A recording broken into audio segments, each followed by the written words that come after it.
Good morning, everybody. Welcome to the HUD OCIO Learning Session. I'm Dr. Melanie Cohen, and I would like to welcome those here in person and those watching on the internet. And I understand each month we get new internet audiences, so welcome. I'm glad that you found us, and I hope that you find our information to be useful. So today we have with us, actually a returning guest, Dr. Christopher Durney from Phase One Consulting Group. And for those of you who watch regularly, you know that Dr. Durney's been with us before, where he's talked about how to give proper instructions, what's the right method for that. He also did a session for us on, I have this message, and how do I get that message across? How is the best way to do it? Should I email? Should I tweet? Should I call? And today what he's going to be talking about is also along the lines of information. This is very interesting as we talked about it. It's the idea of the way we talk about our work, the words that we use to talk about our work are very indicative of the way we feel our organization is, what our organization is all about. And that's a message that we convey to each other, to outsiders of the organization, and just generally. So let me just give you an example. So for instance, I know many, many years ago, I worked with a guy, and I would ask him, what's going on at work? And he'd say, I'm up to my neck in alligators, okay? Now, that's quite an image, isn't it? It's a lot going on there. It's not only are you busy, which is obviously the message, but I'm sort of in this swamp, okay? I'm surrounded perhaps by enemies, right? And I'm not sure I know how to get out. So by images and messages like that, that gives you an idea, and when you say that to people, that gives you an idea of what you really think about your work. And that message is conveyed to others, and then you can continue to convey that around. So Dr. Durney is an expert in the area of information management, and he's going to be talking to us about what are the different ways to convey, what are the words we use to convey work, and then perhaps most importantly, the takeaway from this is going to be how can we alter those words to turn it into a much more positive sort of environment. So with that, Chris, up to you. Thanks, Melanie, and thanks, you audience, for being here again. As I started thinking about this, I was thinking of making sure that we had some topic that you could actually find some value in that you might be able to apply in your own workplace. And this topic, I think, came up in my life in around the mid-'80s when I read a seminal book by Gareth Morgan called Images of Organization. I'll refer to it throughout because that's going to be the source of the metaphors that we discussed today. But the whole idea of the images that we use to discuss work and talk about work and how those images affect us, the people around us, and how we might use those images if we become aware of the ones that we're using and their effect on us to change the way we act is really the subject that I want to address today. So let's start with a little story. I did an information assessment, information technology assessment a number of years ago of a new organization it wasn't a new organization, it had a new contractor that had come in and taken over an organization. And the first thing the new contractor did was cut the budget for the IT organization by 15%. And that was their promise to the government that that's what they were going to do. And then 3 months later, they came around and they cut the budget by another 15%. And unbeknownst to the CIO and his team, that's what they had promised the government they were going to do. We're going to run a lean, mean organization, talking about your images, right? Mm-hmm. So I went and talked and interviewed people in the IT organization. And it was the first time I had heard the phrase, in the ditch. We're in the ditch, the first person told me. We're so far in the ditch, we're not going to get out of it. And I went to the next person on my interview list and said, how you doing? Oh, the person said, we're in the ditch. We're so far in the ditch that we're not getting out. I went into the CIO and I talked to the CIO. I said, hey, how you doing? Oh man, we're in the ditch, he said.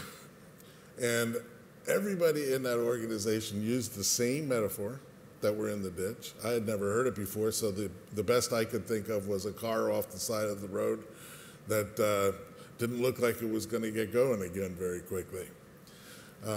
We'll come back to that metaphor a little bit later, and I'll tell you what happened with the rest of the story. But my assessment was, at that point, that this was a paralyzed organization. There may have been some good reason for it. The cuts in budget were really shocking to them. They had been reduced by almost 30% at that point. In another 3 months after I started there, they got another hit of 10%. That was the last hit for the next year or so. So they had to adjust to that. But we'll come back to that in a little minute. But they were absolutely paralyzed as an organization because they were in the ditch and they couldn't find a way out of that. And we all use images. You come home from work and you're likely to say, what was work like? Oh, work was a zoo today, or work was, what a circus it is over there. My manager was ready to explode. Anytime today, the person was going to explode. Another real quick story, I was doing another assessment, and I had been on the road for 2 weeks, and I worked the whole weekend to get the assessment done, and I wanted to come home. So I wanted to present to the woman who was the head of this department on Monday morning. And I went up to the project manager who was helping me, and I said to the project manager, I want to present the assessment to her on Monday morning. And he said, no, you can't do that. And I said, why? And he said, she's terrible on Monday. She doesn't want to be bothered. She's really very uncomfortable on Monday morning. We don't go near her on Monday morning. So I thought that was a little bit strange, but I said, look, I want to do it, and I want to go home, so I'll take the chance. So I went in and told her, and she said, Monday mornings are great. They're so quiet. Nobody bothers me. She said, they leave me alone. I get so much work done. So I said, well, that's really strange. We explored this little exchange that I had with her project manager. And finally, she concluded that an experience 6 months before, when she had gotten up in the morning, she was late, she backed her car into the garage door accidentally, took her husband's car to work, had a flat tire, finally got to work, and the first thing she said was, I just need a cup of coffee and I don't want anybody to talk to me. And from then on, they hung a sign on her door every Monday morning, do not disturb, highly volatile stuff in here. And she said, I don't want you going out there and telling them that I don't really mind Monday mornings because I get so much done. It's the most productive time of the week. So I said, okay, we'll leave the image up there. But nobody approached this woman because they had in their minds that there's this mental image of her on Monday mornings. I'm swamped, that's up to my ears in alligators. We use metaphors, and metaphors and images can create really powerful stuff for us, really powerful insights.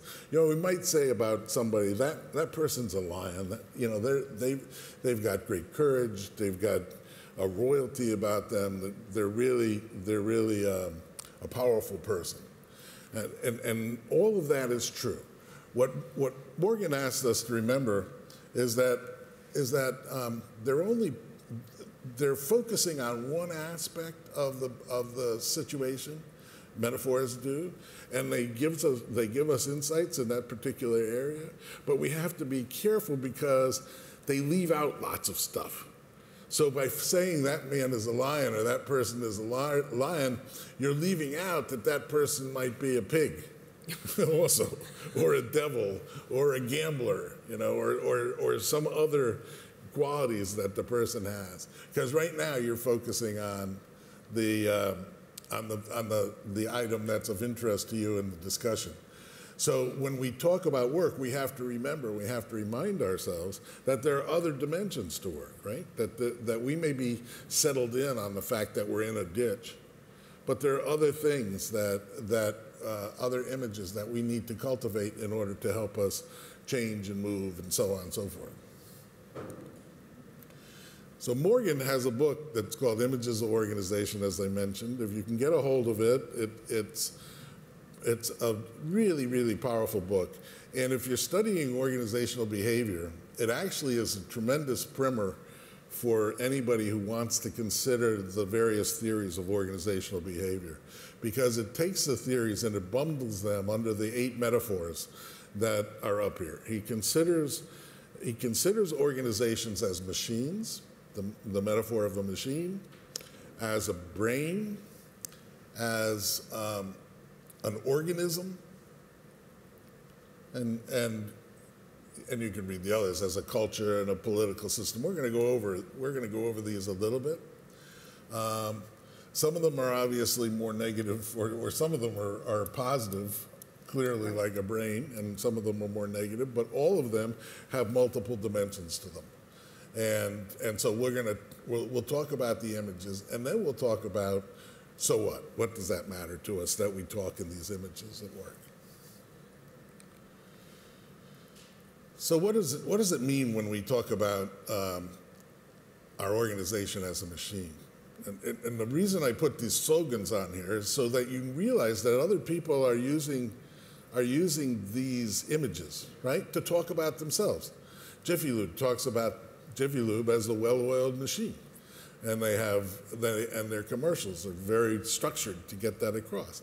The same Mercedes-Benz, engineered like no other car.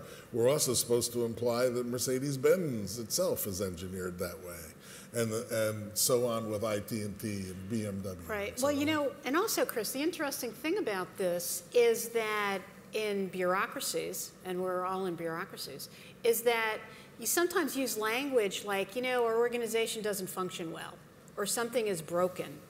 And those are images for a machine. That means you're, in a way, you think about your organization as if it's a machine. So as we continue to go through these and you hear some of the key words that are used as descriptors, you're going to, I think, have a much better understanding about even your own thinking about your own environment. Because that's very important, is the idea to think about, you know, say for instance, and I don't know the phrases you use, and you can come up and ask some questions and ask us and tell us what you use. But if you talk about something being broken, if you talk about specializations, if you talk about specialists, those are the sorts of things where you think about organizations as machines. And that's really the classic bureaucracy is a machine. And so ideally, you'd like to try to get away from that, because even though there's some good to bureaucracies, and there is a lot of good because it puts some order to things, you don't necessarily want to think about everything in that way. Okay. Yeah, I think that's right. Unless you're talking about a broken heart, you know.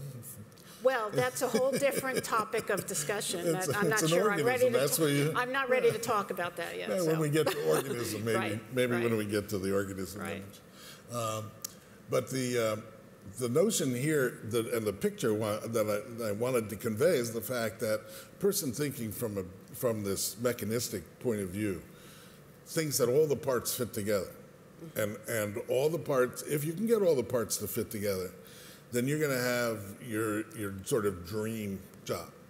And I've worked with managers before who believe that strategy ought to be defined so well that it can be mirrored in the divisional plans of all the organization, and that the divisional plans ought to be structured so well that they can be reflected in the personal plans, right, of everybody in the organization, and that the personal plans have performance measures that are so well articulated that all I have to do is make sure everybody meets their performance measures, and those performance measures roll up to the accomplishments of the strategy.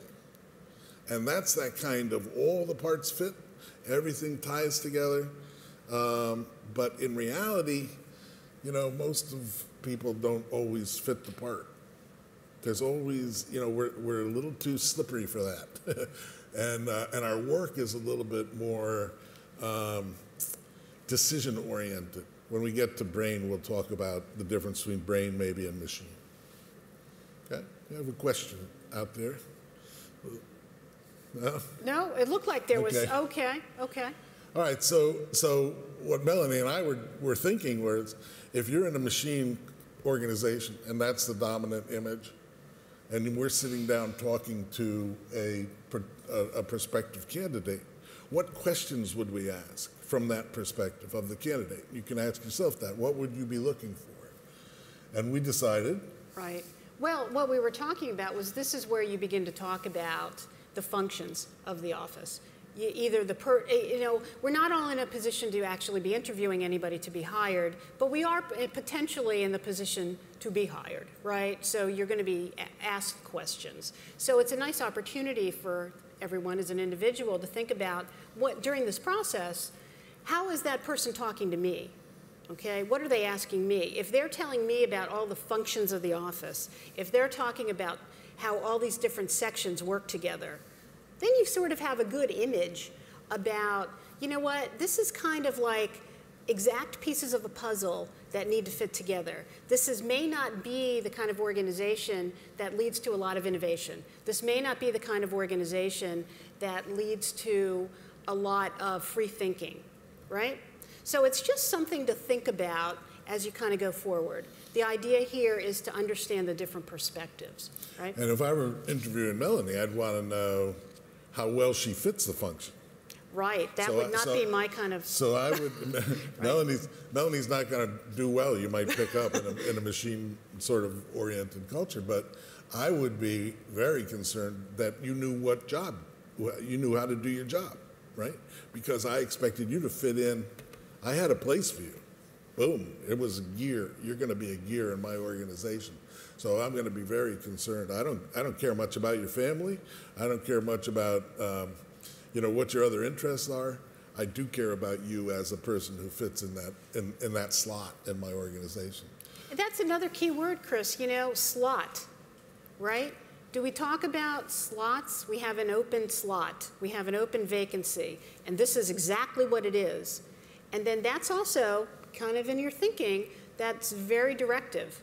Right? That doesn't necessarily mean that what that means is generally, I'm going to fill that slot and this is what the person's going to do. It's not that I'm going to fill that slot, I'm going to allow time for the person to be creative. This is the job I have to do and this is the position I have to fill, right? So we'll make you more comfortable. We'll talk about the brain. The brain image, obviously, has to do with learning. It has to do with thinking. It has to do with decision making. Now, here's one of the ways that we distinguish between machine and brain, okay? Mm-hmm. Because machine has its positive sides. If the things that you do are very routine, and they can be pretty well specified, and that's what your organization does, then a machine image is fine for that, because you can specify the parts. In fact, when you think about the car companies, and they were the ones that emphasized that engineering, right? Right. They have procedures that can be actually specified to the point of making a robot that does that job. So the machine image there actually works quite well. But when you have to intervene often in the process and make decisions, so let's say you're making grant decisions, right? And you have to decide how to phrase the statement of work, and you have to decide who to send the RFPs to, and you have to decide how to evaluate, and you have to decide what kind of peer group you're going to get together to do that evaluation, and so on. There's a lot of decision making that enters into the process as you go. That's more of a brain kind of function. And if you try to use a machine function on that, you're going to be lost, because you're not going to acknowledge the ongoing decision making that takes place within that process. Okay? Brain has to do with the imagination at work, and it really has to do with the idea of learning on a constant basis. And so when you hear about the learning organization, you're really thinking about that brain image, right? Learning organization is another metaphor. But I'm sorry. What I was going to say with this one, too, is if people have been on job interviews where they're given a test, sometimes you're given a test, like you're given a problem to solve, that's what this is. In terms of, I'm just presenting you with the problem with no constraints. How would you go about solving that? And so that would be a brain organization. Yeah. Did you ever read How Do You Move Mount Fuji? I did not. Okay, there's the Microsoft is famous for the interview process that it follows in terms of posing these open-ended questions, and a book that was written that describes that whole process called How Would You Move Mount Fuji? I think is the title of it. Is the question that was presented to a prospective candidate, and then they watch how the person solves the problem, because they want innovators. They want people who are thinking outside the box, to use another. But we also have to realize that in the brain image, you have something like 400 million neurons in your brain. Some huge amount of connections amongst all of those. We have to remember that those connections break down. There's a lot of mystery as to why they sometimes do. But this is a picture from NIH of cells that are losing contact with each other, and you can look at you get the sense of the tiredness and the sort of isolation of the cells in that particular context. So if you're in a brain organization and you begin to lose the connections among the people, you're going to lose the whole functioning of that organization as you go forward. So what's the third one that he talks about is an organism? Here's what I was saying. You might be broken in the machine. That would mean the machine is broken. But if you're broken in the organism, it could be your heart has been broken by the organization, right? Mm-hmm. Nikon at the heart of the image, and Nike Just Do It, and Fisher Price. The thing about the organism that is different than the machine, you can just imagine this as sort of the difference. The machine is made for a specific purpose, right? And so for it to change its purpose, you have to rebuild the machine. An organism, on the other hand, adapts to the environment and changes the environment. So it begins to organically do the adaptation, and it's more like changing the a machine that needs to change. It's like changing the wings on the plane while it's in flight. But an organism that changes is one that evolves given changes in the environmental circumstances. And that allows us to see organizations as things that can change and adapt and become more fit for the environment as the environment changes. Well, and we were talking about what are some metaphors that we use for this. And, sometimes you hear people talking, I'm a guppy swimming with the sharks, right? And you're sort of, or I'm swimming with the barracudas or whatever. And clearly you're not the barracuda, but you're in this pond. And so you sort of have to think about, as an organism, how am I going to adapt to that? This is the pool I'm in, right? But I still have to make some adaptations to be able to continue to exist. And how do you do that? So, there's a lot of phrases people use. I mean, as Chris and I were talking about this topic, all of a sudden, every phrase you ever heard sort of comes to mind because you're thinking about it. Otherwise you never even talk about this. But if anybody in the audience, feel free to talk about, as we're going through these, some of the phrases that you've heard, that you've used, that you've heard other people use. And so that'll also give us a little bit more to talk about in terms of how perhaps we can eventually be able to change some of these. And you know that not every time the organism wins, right? Right. Sometimes the environment wins. This is the dodo bird, which is now extinct. Right. And even among the, remember the excellent, what was Tom Peters' books about excellence? In Search of Excellence. In Search of Excellence. And 10 of those firms, of the 10 firms, 9 of them have failed since then. So the environment is tough. It's not easy to adapt, and organizations as organisms can fail to adapt fast enough sometimes and go the way of the old dodo bird. But if you're asking and interviewing a client and you're, or I mean a prospective candidate, and you're in this kind of an organization, you may ask different questions about how they respond to change, right? Right. What was the last big change that you went through? It's very similar to a later image that we'll talk about flux and transformation, but you want to get a sense of how this person adapts and how can they really change effectively. If you're in a change management situation, this is really one of the things that you need to think about, and how you encourage people who might have maybe a machine mentality, right. how you change them to move to something else. I once did a study on training.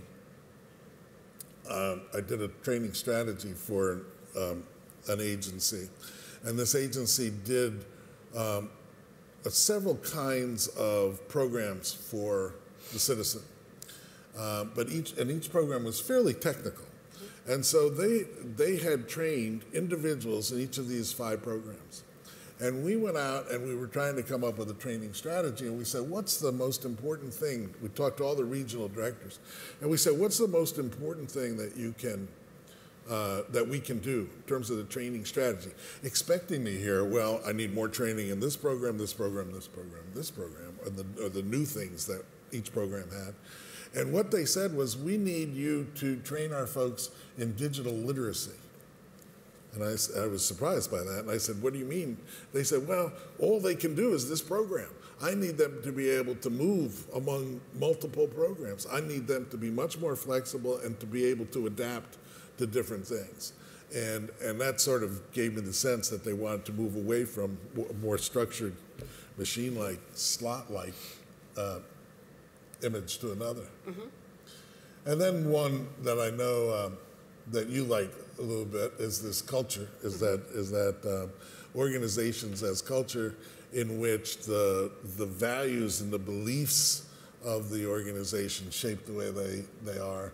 There's a lot of, some of our current IT cultures, Google, for instance, is well known for having its Google culture.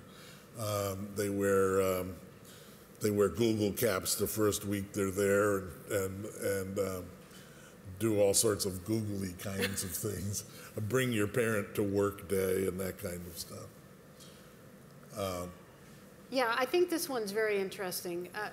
This one and one of the others, I think, are the most interesting, because when you talk about culture in organizations, it becomes, in a way, sort of pervasive, right? So if you're in an organization, you know, you could look to the military, the paramilitary. That is kind of a pervasive sort of organizational culture, right? You have a meeting that starts at 8:30, everyone's there at 8:30 or 8:25, and you're ready to go.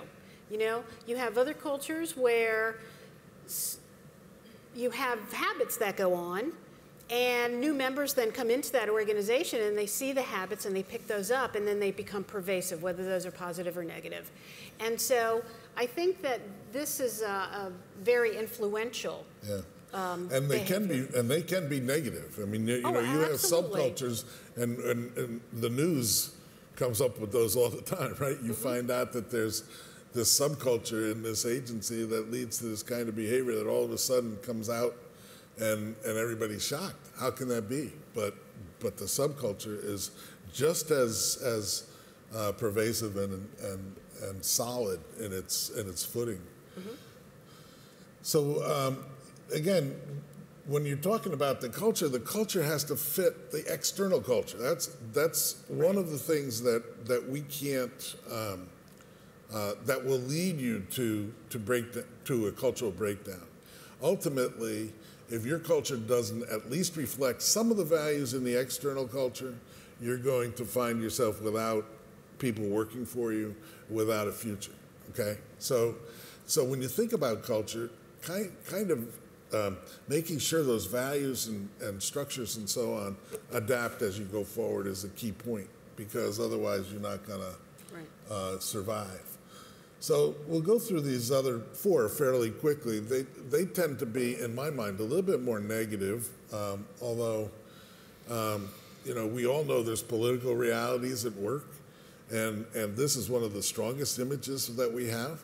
God, the office politics is just killing me, and that's because Morgan says the image reminds us, the metaphor reminds us that all decisions have personal interest at the heart of them. That really it's very difficult for us to make a totally unbiased decision because every decision we make comes out of who we are.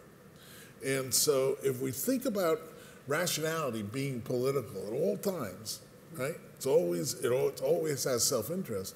Then we can't get away from the notion that our organizations are political. But the danger of that particular thing, according to Morgan, is that once you start looking at an organization as a political reality, you might get a lot of really good insights into it, and you might actually learn to survive pretty well in that organization. But you also could begin to see everything as having a political cost to it, or a political source to it. And you can start seeing conspiracy behind every little activity. And if there's one thing that's absolutely true in the balance that an organism kind of metaphor brings to somebody who's a conspiracy theorist, is that if you really look at conspiracy behavior, lots of times it requires much more organization and brain power than that organization has, if you know what I mean. So even to believe that you could get people together to be conspirators requires way too much in the way of brain. Carlos. If you have a question, please go to the microphone. How do you get out of that rut? How do I what? How do you get out of that rut? People thinking that the rut of being in a conspiracy? In a conspiracy, exactly, because that is a problem that we have, as an organization. So what is it that we can start doing to basically get out of that mode? Okay, that's a great question, because that's an issue that many public, private, nonprofit, families, anybody can have that. That's a good one. Let's rush through these others, and then when we get to the so what, Carlos, we'll come back to that. Right? We'll start with that. Okay. Okay. Because I just want to get these others out there, and then that's exactly the point of the discussion. This one's my favorite. Okay, then you take it. Yeah, no, go ahead. You're the expert in this. Well, no, I'm not that much of an expert, but the whole idea of psychic prison is that we often accept limits to our place at work.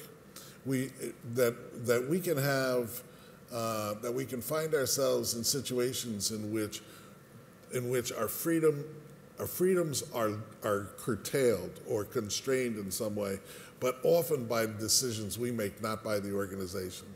I've heard a lot of people say I have golden handcuffs. I don't like work anymore because I have golden handcuffs on. Well, who chose to wear the golden handcuffs? Oftentimes these psychic prisons are constraints that we put on ourselves because we don't take because we don't redefine the role that we're in, okay? Right. Or if you're in a box, right. If you feel like you're in a box, you're still in that organization. You may feel like that's the only chance that you have or the only place that you can go, but you're limiting yourself from that point of view. Right. That's what I like. That's what I like about this one is because, you do hear people say, I feel boxed in or I feel sort of trapped where I am. Trapped is a good one. I feel trapped where I am. Well, really, what's preventing you from making that move? Only you really are preventing you, in many instances, from making the move that you want to make. It's a combination of, maybe I'm a little bit afraid, maybe I don't know what's out there, but it's really self-limiting. And I think that what I like about this one is it's sort of, we create our own environments in many ways. And the idea is you can create your own environment in a very positive way and create something new for yourself that you may not have ever thought you'd be doing. But that's up to you. You can't depend on somebody else to help you do that. That doesn't mean if you feel boxed in, you have to change what your whole career. But your circumstances, you can change your circumstances. Yeah. And you may accept that as a limitation. You may say, okay, I'm boxed in. but it's not killing me, and I'm making enough money, and I'm going to retire in 2 years, so I can put up with it for a little while. But that's for you to decide. So flux and transformation is his seventh, and it's very much like, if you know Dr. Peter Vail, taught for a long time over at GW and is still emeritus, I believe, over there. He wrote a book on managing. He wrote several books on managing, but he coined a phrase about managing in permanent whitewater. And the whole idea was that in a modern organization, that's all we get to do is change. There's no time when we hit that calm water. And so you better develop the skills and the stamina for managing in that kind of a context. But the other side of this is that you're never in total control, right? No matter how good you are in the rapids, no matter how good you are in the flow of change, you can always get overturned if you're not careful. So you have to be, and that might be exhilarating to you. I mean, the thought of that might be the thing that brings you to work every day. Again, that's the kind of thing where you have to take those aspects of the image into account if you're in that kind of an organization. High-tech, very high-tech organizations often are in this situation where they're changing constantly in order to keep up, and they're constantly leapfrogging the latest innovation in order to keep ahead. I know that at one time I was working for a technology firm, and if we didn't present a new release to every quarter, basically, our profile was downgraded by the folks that were evaluating companies. So you had to constantly show that you were, upgrading your product. It was never good enough just to stand still. And you have this when a new leader comes into your organization. You have this, we don't have this in the government with M&As, but you have, the mergers and acquisitions all the time that you read about. And so, but in the government, you always have leadership changes. And so you have to be adaptable and flexible and understand that this is part of the environment. Yep. And so that would be this transition and flux. Yeah. And the new leader always thinks they're going to transform the organization. Right, that's right. They don't realize the culture is going to make it impossible for them to do that. Just kidding. And the last one that he talks about is the organization as an instrument of domination. And if you explore your images of organizations, there are a lot of organizations that we could talk about that are really dominant in the sense of putting people down and keeping people down and so on. But here, let's keep it a little bit brighter, a little lighter, a little brighter. There's still a little bit of a glass ceiling, for instance, for women organizations, still I think 70% of what a man gets. 70. It's 77, but it's not 100. Yeah. Well, 77 is a lot better than 77. It's a lot better, but it's still not 100. It's still. Right? I know. I have 3 daughters. I'm concerned about that.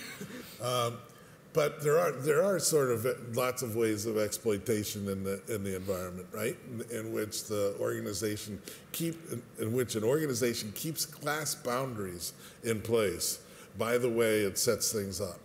And, if you go from agency to agency, one of the things that I've learned in my career is that not every agency, but many agencies have sort of a ceiling that says, you will not get to be the X of this organization unless you are, quote, a pilot, quote, an agent, quote, a whatever, fill in the blank for the next thing. And so there's that sort of implied ceiling on a lot of the positions in organizations, and that implies the class structures being implemented by that culture. We don't want to dwell on the negatives as much, though. So what? And we'll come back to Carlos's thing in just a second. Morgan says that the challenge is to become accomplished in the use of metaphor as in our daily lives, right? To be able to find appropriate ways of seeing and understanding and shaping our environment. And that's an important word. That suggests that the way we think and the way we talk and the way we act and the way we see and the way we understand can actually help us shape the world around us, okay? So now, if we're just the same way with our, when I talked about instruction giving, if you're not aware that you're giving instructions, you can't give better ones. In the same way we talked about your message, if you're not aware that there's ambiguity in your messages, you can't make them clearer. Well, the same way, if you don't become aware of the metaphors you're using and the images and listen to your own language, you're not going to be aware of how they're affecting you and the people around you. Chris, we have a question. Hey, I'm sorry. Hey, I'm not familiar with the book. Why does Morgan say we use metaphors versus using a real description of the problem? Because that's a great question. Yeah, I think. You want to answer it? No, you go ahead. I just love the question, but because it's much easier to use metaphors than the actual description. Yeah. But you go ahead and answer. Well, no, that's probably how he would answer it. That it's easier for us to use images and to convey images because they're going to give you a multi-dimensional view rather than specifying exactly what it is. Now, that doesn't mean they're totally exclusive, because if you recognize that you have a problem and that it's caught up in the images that you're using, then you can begin to get more explicit about it. And that's what he's actually hoping you'll do. Is it possible? It's probably very possible that we use those to try to soften the discussion. Maybe we're hiding behind some imagery as opposed to the reality of what is happening. If you really have to face it, I think that might be true. I think you're absolutely onto something there. And part of what we need to start dealing with is the reality of the situation, facing the truth, and sometimes looking in the mirror, which I don't like at all, but because they reveal a lot to us when we look in the mirror first. Yeah. But as a manager, as a supervisor, using metaphors, as I think you're pointing out here, can be very dangerous, because we don't get the full message across if we don't use reality to describe what's occurring and what we would desire to be the output. Yeah, well, I think that's a really good point. I think Morgan's point would ask you to at least, if you recognize that a metaphor is disturbing you, or something what you're using has some sort of negative side to it, that you recognize that and begin to explore what it is about that. And then maybe use a different one of the 8 to balance it. Because whatever you're seeing is probably true, but it's not the whole truth, as you said. Certainly about messaging. Yeah, yeah. As a coach, I wanted to bring up the coaching perspective. It's actually one of the ICF, which is the International Coach Federation, core competencies that we're able to speak to folks in stories and in metaphors. And partly that, I think it's to get more, when we talk about metaphors that are bigger problems, that presents one image, and that's what we've talked about this morning.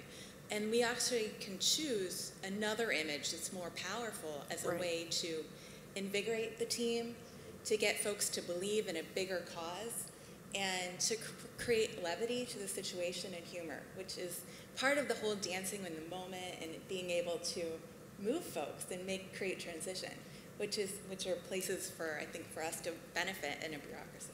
No double team. Yeah. Right. We need more than one microphone. Wow. Well, no. To jump on with that is, when you are the messenger, you have to provide the message in a way that is understandable by the receiver as well.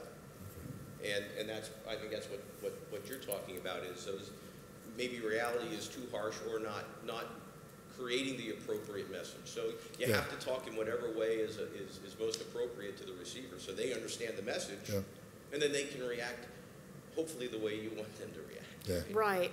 And I read recently that one of the most powerful ways that you can actually communicate anything is through a story, because it makes it, one, makes it personal, and two, it becomes much more engaging for the people that you're talking about, because people can relate to stories. They might not be able to relate to detail and description, but they can relate to a story. And I think that's a big piece of the metaphor also, is that they understand metaphors more clearly than they might understand some detail, because not everybody understands the same detail in the same way. Right. Okay, so I think those are perfect examples. And what you were saying about balancing the one with the other and creating the levity and so on, that's exactly the strategy that Morgan says is important. But again, we have to start with awareness, right? Where are you? What language are you using? What are you saying about your work, and so on?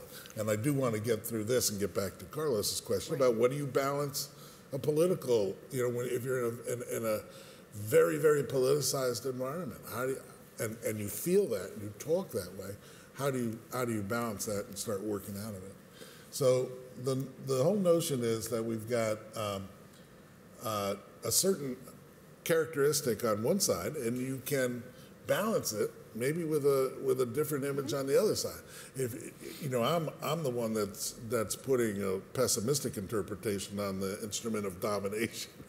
that maybe if you're interpreting your organization as one that's an instrument of domination, and you're one of the dominated, that's a pessimistic interpretation. And I'm also providing the optimism of the brain, which shows you which probably image I'm comfortable with as well. But if you're in that organization that makes you feel dominated, perhaps what you need to do is find opportunities for exercising your own decision making and your own freedom and your own capability of making your group actually work better together. It's not an absolute thing, but if you start talking, instead of talking domination, if you start talking about decision making and learning, then perhaps you get people on a little different channel than constantly feeling put down all the time. If instead of being boxed in by your in your psychic prison, you start thinking about being part of a team, and start talking about being part of a team, finding opportunities to do that. Right. Volunteer for something where you're part of a team instead of allowing yourself to continually be boxed in. You begin to change the metaphor. If you think of yourself as having a control focus to the point where the organization is very fragile, you can begin adding an organism kind of discussion that's open to the environment and that's open to growth, and that moves you a little bit forward. Well, wait a minute, guys. I'm gonna change the way we're doing performance plans and maybe give you some open goals rather than some goals that I've specified down to the last detail. So that's the kind of sort of changes in metaphors or the balancing in ways that you can say, okay, if we're in change, in a constant change situation, maybe we do need a few controls. Maybe we need something in place to help us get some stability. Maybe we're not going to be a machine, but having some of those elements is important. Maybe the individual learning, if the individual learning doesn't have the cultural aspect that values learning, it's going to go away, right? It's never going to amplify from the organization's point of view. So you have to have both of those kind of images working if you're going to be a really learning organization. The last example is the political. Right. So, Chris, we just have a couple more minutes left. Yep. So, why don't we address the question we have left over? Let me finish this one example, because I want to come back to the ditch, and then we'll talk to Carlos's question. Okay. Okay, so we were in the ditch, right? And the whole notion is is that we need to chart a new course. Now, this is actually what happened within this organization. They began to talk about charting a new course. Instead of in the ditch, they substituted the metaphor. Now, the secret to the change is that they also hired a new CIO. So they changed the leadership, and the leadership brought the new metaphor in. The other CIO, as I told you, was also in the ditch along with everybody else. So the organization at the top decided in order to move ahead, they had to bring in a new CIO. But the next image that they used to counterbalance that old one was, we'll chart a new course. In fact, that phrase found its way into their decision-making, into their process flows, into all their requirements. We're charting a new course. And they became one of the biggest influences in that particular organization, the IT organization. So it can work, and it can change things. All right, so Carlos, what do you think? What could balance out a political metaphor? If you could go to the microphone so the internet audience can hear. We need to make sure the internet audience can hear. I'll put it right back on you. That's the reason I asked you the question. Because you don't know. But no, I mean, in one of the things that I've tried is to say, try to do your best, and basically put your thoughts forward, the rationale behind what you're saying, and say, there's got to be a better way. It's not like everything is predisposed because so-and-so already decided to do something. Mm-hmm.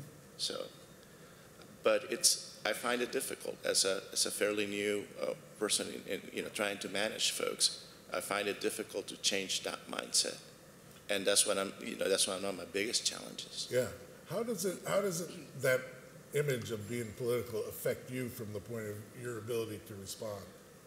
Well, I mean, I don't feel that it's that politicized. So my point is, try to do, like I said, try to do the best that you can. Yeah.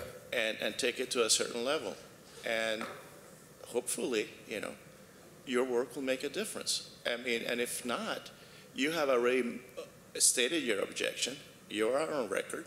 And if something happens that, if they had listened to you, we wouldn't be in this position.